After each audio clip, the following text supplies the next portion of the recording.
What is up guys, and welcome to something a little bit different for the channel, a review of one of my favourite handhelds, the Game Boy Advance SP AGS-001 edition, not the super backlit one. Anyway guys, let's just get into it. Well, what can you say about its design? It's an absolute classic. The clamshell was a total stroke of genius and works so well for the portable. Now this probably isn't the best example because it's second hand, and probably because it's been used by a scruffy rugrat, but the screen should remain protected when closed. It's ridiculously portable, no problems for the smallest of pockets out there.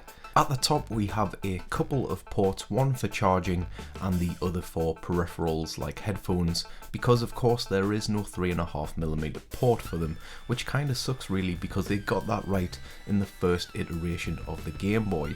L and R shoulder buttons are absolutely tiny but oh so satisfying to press in.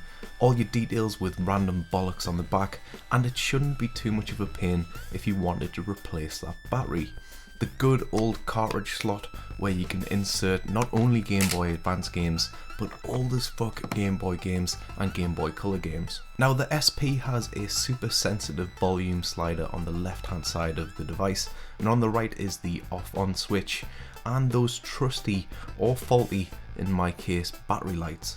Like I mentioned earlier, this isn't the super bright model, the 101, this is the 001, but the screen does light up however, but it is in no way as bright, but it is still visible during the day and better still at night.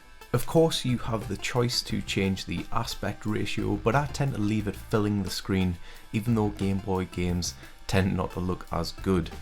I just love the simplicity of the buttons and D-pad, and it just feels like a dream in the hand, so much fun to play. And you just can't beat that authentic Nintendo sound. It sits perfectly in my hands and weighs hardly anything, so long gaming sessions, battery permitting of course, can be had. Speaking of battery life, the SP isn't too great at it. I'm guessing by the look of mine it probably still has its original battery, so I can only get about an hour if I'm lucky before it dies. So as you guys can probably tell, my library for the SP isn't the best. I haven't got a great deal of games. To be honest with you, I had loads, but I sold them about 10 years ago for alcohol and pizzas. So if you've got any games lying about you think can go to a good home, aka me, that would be very much appreciated. But seriously guys, gaming on the SP is almost perfect in my opinion. Even shite games like the Smurfs play like a dream. But what do you guys think? Have you got one of these? Be sure to let me know in the comments below. Anyway guys, thanks for watching. I'll talk to you in the next one.